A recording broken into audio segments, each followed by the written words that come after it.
नमस्कार और मेरे चैनल में आप सबका बहुत बहुत स्वागत है। आज मैं एक्सप्लेन करने जा रही हूँ हिंदी सुलभ भारती छठी कक्षा के बच्चों के लिए। मैंने एक्सप्लेन किया हुआ था आप लोगों के लिए नदी कंधे पर। कहाँ गई भाई नदी? ये रही नदी, नदी कंधे पर। तो इसका एक्सप्लेनेशन मैंने दिया हुआ है और आज मैं अपलोड कर रही हूँ इसके क्वेश्चंस एंड आंसर्स। तो तैयार है आप लोग क्वेश्चन एंड आंसर्स के लिए? लेकिन उसके पहले इसका जो एक्सप्लेनेशन मैंने किया है वो देखना आप लोगों के लिए बहुत ज़रूरी है। अभी जो बच्चे पहली बार देख रहे हैं मेरा चैनल और उन्होंने सब्सक्राइब नहीं किया होगा अब तक, तो अभी सब्सक्राइब कीजिए और बेल का आइकन टैप कीजिए, जिससे आप लोगों को मेरे सारे वीडियोस का नोटिफिकेशन मिलता रहेगा और आप लोगों को ढूंढना नहीं पड़ेगा। और आप है ना 6th स्टैंडर्ड के प्ले लिस्ट में जाइए, शालिनी हुबली का चैनल पर जाइए और मेरा फोटो आएगा, फोटो के ऊपर मेरा क्लिक कीजिए आप, तो वहाँ पर आप लोग को बहुत सारे ऑप्शंस मिलेंगे। उसमें से एक ऑप्शन होगा प्ले लिस्ट का, जिसमें फर्स्ट स्टैंडर्ड से लेके एसएससी तक के बच्चों के लिए मैंने वीडियोस का प्ले लिस्ट बनाए हुए हैं। तो आप जाइए 6th स्टैंडर्ड में, अगर आप 6th स्टैंडर्ड में पढ़ रहे हैं तो। और सारे मेरे वीडियोस जो है 6th स्टैंडर्ड के बच्चों के लिए मैंने बनाए हुए सारे सब्जेक्ट के explanations with questions and answers, जिसमें इंग्लिश, हिंदी, मराठी और मैथ्स, हिस्ट्री, ज्योग्राफी, सब कुछ मैंने अपलोड किया हुआ है विद क्वेश्चंस एंड आंसर्स। तो डोंट मिस टू वॉच। और आज मैं एक्सप्लेन कर रही हूँ नदी कंधे पर के question and answers. Are you ready? Okay, तो लाइक तो आप लोगों ने कर ही दिया होगा अभी तक, क्योंकि मेरे वीडियोस तो होते ही ऐसे हैं भाई। अभी देखो भाई, इन लोगों ने तो इसमें कोई क्वेश्चन एंड आंसर्स नहीं दिए हैं, लेकिन मैं अपनी तरफ से आप लोगों को दे रही हूँ क्वेश्चंस एंड आंसर्स। तो सबसे पहले हम लोग लेते हैं शब्दार्थ। तो इतराना यानी खुश होना, बहाना नदी को प्रवाहित करना, यानी नदी को बहाते ना, एक्चुअली वो बहती है अपने आप ही, लेकिन इधर बहाना यानी प्रवाहित करना, नदी को, नदी में फ्लो क्रिएट करना। मस्ताना यानी मस्ती करना, उछल कूद करना। आमंत्रित यानी इनवाइट करना, न्योता देना, बुलाना। ढले यानी बीतने पर, ठीक है।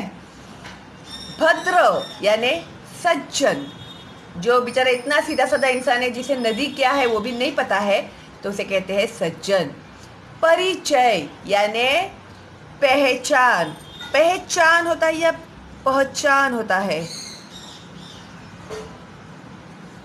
पहचान होगा, पहचान, ठीक है। तो प्रश्न पहला एवं उत्तर, काव्य पूर्ति करो। तो देखो कविता जो है, कविता का पहला और आखिरी शब्द यहाँ पर दिया हुआ है। अगर हमारे, फिर रोज बहाते, अगर हमारे दिया है और रोज बहाते। आप लोगों को कविता बाय हार्ट करना जरूरी है या? अगर हमारे रोज बहाते के बीच में की जो स्ट्रेंजास है, स्टेंजास, तो उसे आप लोगों को लिखना है। तो मैंने यहाँ पर लिख कर दिया है आप लोगों को। आप लोग यहाँ से भी लिख सकते हैं या फिर बुक में से भी लिख सकते हैं, ठीक है। खड़े खड़े, और कविता बाय हार्ट करने के बाद है ना, बिना देखे एक बार लिख कर निकालो आप लोग। Okay, good. खड़े खड़े डैश रखवाते, हो गया। तो इस तरह से ये पंक्ति आपको पूरी करनी है। उसके बाद है प्रश्न दूसरा, निम्नलिखित प्रश्नों के उत्तर एक एक वाक्य में लिखो। एक, कवि की क्या कल्पना है? उत्तर, कवि की कल्पना है कि यदि हमारे वश में होता तो नदी को उठाकर हम अपने घर ले आते, है ना। वश में होता, अगर हमें काश काश ऐसा हम कर पाते, ओके। या फिर वो हमारे हाथ में अगर ऐसा होता तो हम नदी उठाकर घर पर ले आते।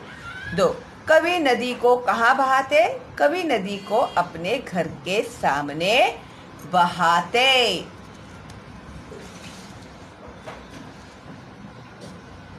3, नदी के पार खड़े होकर कवि क्या करते? नदी के पार खड़े होकर कवि मम्मी मम्मी चिल्लाते। शाम ढलने पर कवि क्या करते?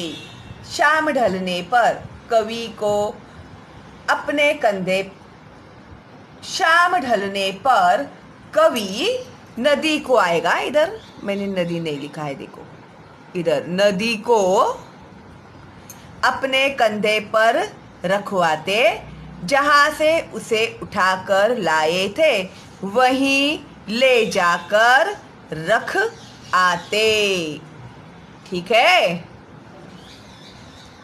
प्रश्न तीसरा, कोष्टक में से उचित समानार्थी शब्द चुनकर लिखो। तो यहाँ पर आप लोगों को कुछ समानार्थी शब्द दिए हुए हैं, तो यहाँ पर आप लोगों को दिए हैं, उसमें का जो प्रॉपर आंसर है वो हमें लिखना है। नदी, सरिता, घर, गृह, फिर मित्र, दोस्त, शाम, संध्या, रोज यानी प्रतिदिन, भद्र यानी सज्जन। ठीक है, ये है समानार्थी शब्द। उसके बाद प्रश्न चौथा, नदी की आत्मकथा लिखो। छोटी सी है। मैं एक नदी हूँ, मेरा बचपन पर्वत की हरी भरी घाटियों में बीता। दुनिया देखने का शौक मुझे मैदानों में खींच ले आया। यहाँ आकर मेरी गति धीमी हो गई। धीरे धीरे मेरे किनारों पर गांव और नगर बसने लगे। लोग मेरा जल पीने, खाना बनाने, नहाने धोने और खेतों की सिंचाई के काम में लाने लगे। समय के साथ साथ गांव और नगरों में अनेक परिवर्तन हुए, यानी दिन चेंज होते गए, वैसे वैसे लोगों के रहन सहन में भी चेंजेस आए। मेरे ऊपर कई जगह पुल बनाए गए, बांध बांध कर नहरें निकाली गई। बांध यानी डैम्स, ओके, नहरें निकाली गई। परंतु जब कभी बहुत अधिक वर्षा होती है तब मुझ में बाढ़ आ जाती है। मेरे किनारे बसे हुए गांव और नगर, खेतों में बड़ी फसलें और पशु सब बाढ़ में बह जाते हैं। मुझे तब बहुत दुख होता है, परंतु प्रकृति के आगे मैं विवश हूँ। मेरी जलधारा सदैव बहती रहती है, प्रत्येक जीव जंतु को सुखी बनाती हुई अंत में मैं सागर में विलीन हो जाती हूँ। तो इस तरह से ये लिखा हुआ है, शॉर्ट ही है नदी की आत्मकथा। और डिटेल में मैंने और भी निबंध आप लोगों के लिए निबंध लेखन अपलोड किए हुए हैं, तो आप लोग जाइए और ज़रूर देखिएगा निबंध लेखन में, उसमें नदी की आत्मकथा भी है। ठीक है, पेड़ की आत्मकथा है, पंछी की आत्मकथा है, तो बहुत सारे हैं निबंध भाई, अभी मुझे भी इतना याद नहीं है, तो आप लोग जाकर देख सकते हैं और लिख सकते हैं। ओके, तो इस तरह से इसके जो क्वेश्चन एंड आंसर्स है नदी कंधे पर के मैंने आप लोगों को दिए हैं as possible as easy ways में। आई होप आप लोगों के लिए ये जो मेरा वीडियो है बहुत ही यूज़फुल होगा। ठीक है, और प्लीज़ ये जो कविता है याद करके एक बार लिख लीजिए। ठीक है, तो कई कई बच्चों को क्या प्रॉब्लम होता है ना कि कैसे बाय हार्ट करना। अभी कुछ बच्चे के लोग क्या करते मालूम है, नदी कंधे अगर जैसे रीड करते ना वैसे पढ़ते। यार मुझे तो पढ़ने भी नहीं आता ऐसे। अगर हमारे बस में होता, ऐसे नदी ऐसे भी नहीं पढ़ते हैं यार लोग। अगर हमारे बस में होता ऐसे पढ़ते हैं, बहुत अजीब तरीके से पढ़ते हैं, जो मुझे पता नहीं, मैं कोशिश करने के बावजूद भी नहीं पढ़ पा रही हूँ। तो अगर आप लोगों को अच्छे से लर्न करना है ना, तो इस तरह से आप लोग लर्न कर सकते हैं। देखो मैं बोलती हूँ, इससे अच्छा अगर आप लोग सुर ताल लगा सकते हैं तो प्लीज़ लगा लीजिएगा। और इस रिदम में अगर आप लोग बाय हार्ट करोगे ना तो जल्दी बाय हार्ट हो जाएगा आपकी ये कविता। ठीक है, अगर हमारे बस में होता नदी उठाकर घर ले आते, अपने घर के ठीक सामने उसको हम हर रोज बहाते। कूद कूद कर उछल उछल कर हम मित्रों के साथ नहाते। कभी तैरते कभी डूबते, इतराते गाते मस्ताने। नदी आ गई चलो नहाने, आमंत्रित सबको करवाते। सभी उपस्थित भद्रजनों का नदिया से परिचित करवाते। अगर हमारे मन में आता झटपट नदी पार कर जाते। खड़े खड़े उस पार नदी के मम्मी मम्मी हम चिल्लाते। शाम ढले फिर नदी उठाकर अपने कंधे पर रखवाते। लाए जहां से थे हम उसको, जाकर उसे वहीं रख आते। ओके, तो इस तरह से रिदम में अगर आप लोग बोलेंगे ना तो आप लोगों को याद हो जाएगा। तो या फिर आप लोग ये मेरा वीडियो लगा देंगे और मैं बोल रही हूँ, अगर सुनते भी रहेंगे तो भी आप लोगों को अपने आप याद हो जाएगा। ठीक है, और इसके बाद में एक बार लिख के निकालना, फिर खुद ही करेक्ट करना। ओके, फिर देखना कि कहाँ कहाँ पर आप लोगों की गलतियाँ हुए। बिना देखे लिखेंगे ना, पहले एक पैराग्राफ लिखना, फिर चेक करना अगर हमारे बस में था के बाद मैंने कॉमा दिया है या नहीं।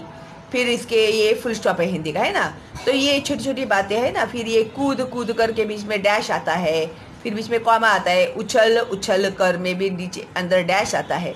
तो ये जो छोटी छोटी बातें हैं ना, जब आप लोग लिखोगे ना बिना देखे तो खुद ही चेक करना।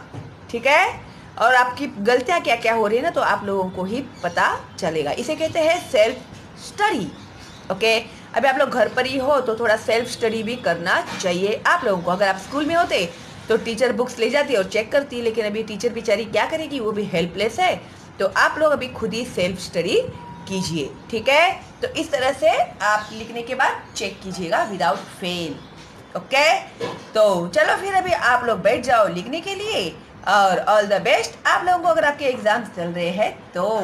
ठीक है, और कई कई बार तो ऐसे हुआ है ना कि बच्चों के एग्जाम्स है और उसके पहले मेरे वीडियोस आ गए हैं, तो बच्चों को इतना हेल्प हुआ और बच्चों ने फुल मार्क्स लिए हैं एग्जाम्स में, out of marks. Clap for them, very good. चलो, तो इस तरह से हम लोग मिलते हैं अगली वीडियो में, तब तक के लिए बाय बाय।